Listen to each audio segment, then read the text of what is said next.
little bit of this, a little bit of that, some bonuses from over here, and now it must be a 0% chance for me to why are you like this? Ladies, gentlemen, and adventurers of all ages, I've been playing so much Baldurs Gate 3 recently, and I know I'm far from the only one.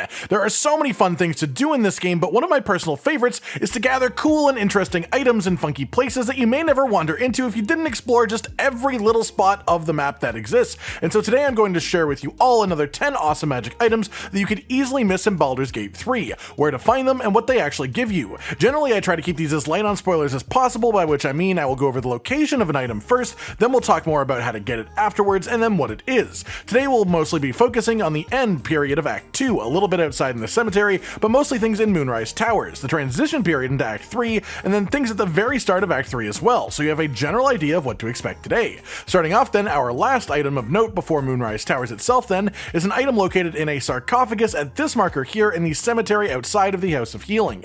The item itself is locked behind a gate with no obvious key nearby, but it is a really low check to lockpick it unless you get super unlucky, like me, somehow. Once through the gate, open the sarcophagus inside to find the Boots of Apparent Death. Quite simply, these let you cast the Feign Death spell once per short rest, which is actually quite useful in a bind, letting you protect a character who is in danger, such as an NPC in a story moment, or even protect your own party if one of you is getting battered too hard. Then for number 2, we move on into Moonrise Towers itself, but all you need to do in this one is to access Balthazar's room on the 2nd floor. Simply head up these stairs and you can either convince Rel through conversation to give you a key, or you can lockpick the door, up to you which way you take. Balthazar's room is on the northeast side on this marker. In this room there is a puzzle that you can solve on your own if you want to, otherwise the solution is to interact with the top right set of books on the glowing bookshelf, then take the heart from the stone table in the middle of the room and stick it in the altar that is beside the bookshelf. This will open up a secret room. In here there is a chest and some interesting stuff too, including a ritual circle on the table. Interact with it, nothing will happen unless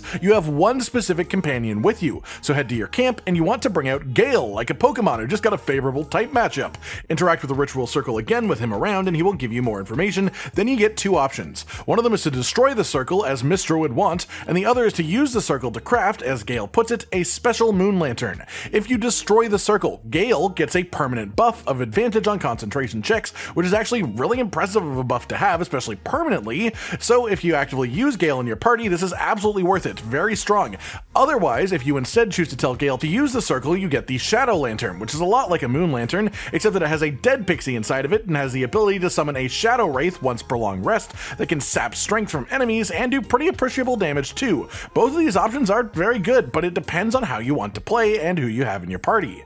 Number 3 today is the Blade of Oppressed Souls. At this point we are headed post the initial climax of Moonrise Towers, so spoiler warning here just to be absolutely sure, as we are now inside of the Mind Flayer colony. Southeast of where you spawn into the area is a room called the Necrotic Laboratory, in which multiple goodies can be found, though not in overly obvious ways. The first time you enter the room there is a fight that you have to complete, and then on the southeast side of the room itself through a couple of jumps is an interface that opens up a puzzle to wire up a brain and make it properly work. It's not actually that complex, which is weird because it is, a human brain. There are matching nodes on both sides of this area and your goal is to connect the ones that match without crossing pathways at any point. For the most part, if you just follow the shortest possible connection for each node, you won't have any issues at all with this concept. Doing this opens up the back end of the room, in which there is a sword impaled into the ground, the Blade of Oppressed Souls. This is a longsword with a bonus 1d4 of psychic damage, weapon enchantment +1, and the proficiency skill Crowning Strike. Once per short rest, this does 1d4 of bludgeoning with 5 guaranteed psychic damage as well,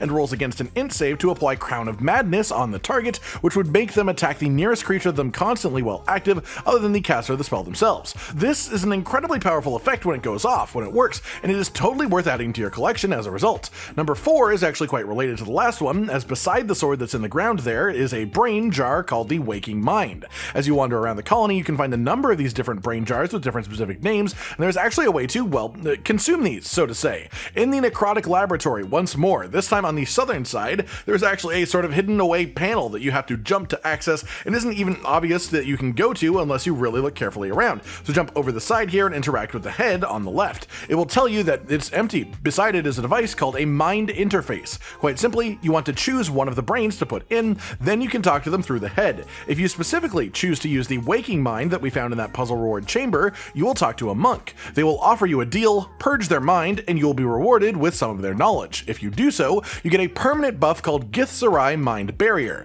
This gives you an advantage on intelligence saving throws just forever. It's a small thing, sort of, but it's extremely neat as far as how to get it, and the permanence of it all, and the fact that it just will stick with you. As we move on to number 5 then, we are progressing into Act 3 of the game properly. There isn't really anything hidden in the transition phase between these acts. All the loot is on enemies that are thrust in front of you and don't disappear at all. So our next stop is going to be in the town of Rivington, specifically at the Rivington General Shop, which is even marked on your map, just left of where you spawn into the area in the first place. At this shop, there is of course a vendor. They sell a menagerie of interesting magical items, but the one that I think is the most worthy of showing off is the Elven chain armor. Not only does this piece of armor look genuinely incredible from a visual standpoint, but it's medium armor with auto proficiency, meaning even if you have no armor proficiencies on your character at all, you can wear this armor without any downside for a notable AC increase, which is a big deal in itself for caster types especially who don't generally have armor proficiencies. Then it also has a secondary effect of +2 bonus on initiative rolls, which is great, an advantage on dexterity saving throws, which is just a neat bonus too.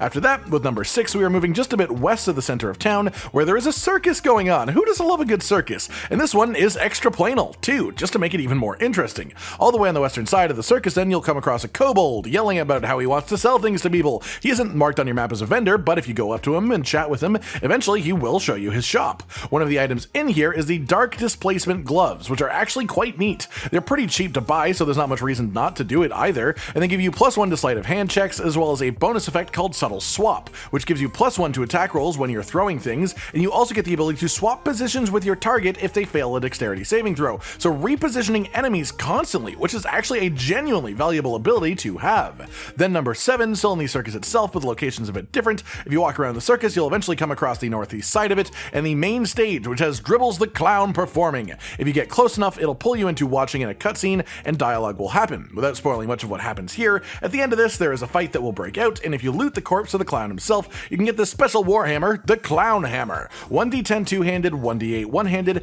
and +2 weapon enchantment to make it even stronger. Then the secondary effect, Grim Irony. When you get a critical hit with this weapon, both the target and you yourself essentially have the Hideous Laughter spell cast upon them. So you have to succeed a wisdom saving throw or go prone, unable to act due to constant laughter. Really effective though, especially on the right character for sure. If you put it on a character with high wisdom, you're essentially just going to be walking around bonking things and making them unable to move while you still are able to move. After that, we have number 8 then, which is a bit of an odd one. You're looking for an NPC by the name of Lucretius, also in the circle. They are essentially the ringleader. You can trade with them to see that they have interesting items on them, but there is one thing not shown here that you can get from either sneaking around and pickpocketing them, or by straight up killing them if you do want to go that route, and that is the Spellmight gloves. These are essentially a spellcaster version of the Great Weapon Master feat, which gives you the ability to toggle a passive that makes spell attacks deal an additional 1d8 of damage, but have -5 to the attack roll itself. This can be extremely powerful in the right situations. Its power will be noticed much more on a character that often throws out cantrips as a solid example of things that generally do have lower damage, so the 1d8 actually matters a lot more,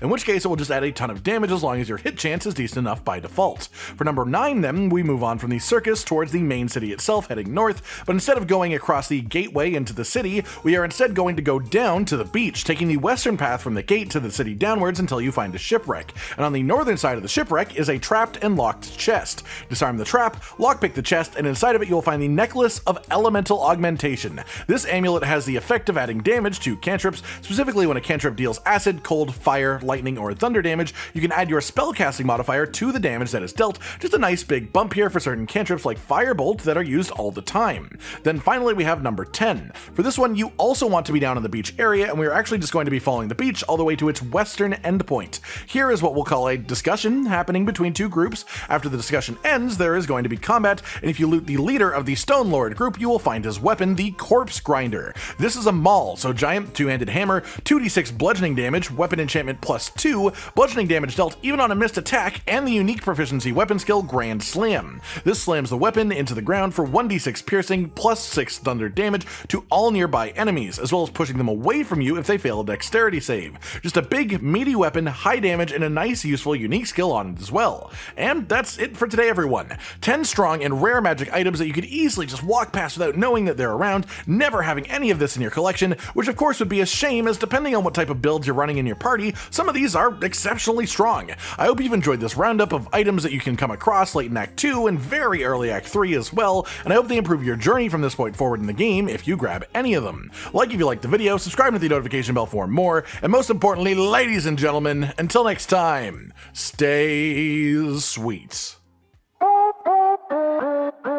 Josh, Cotton, and Hollow with the videos, dropping the humor like a hammer on your tippy toes, bringing entertainment on a daily arrangement to take our insanity and turn it into entertainment. Yes, I said entertainment twice, to reiterate that it is nice to look into your faces on a mostly daily basis when you let us in your homes to make the whole world a stage.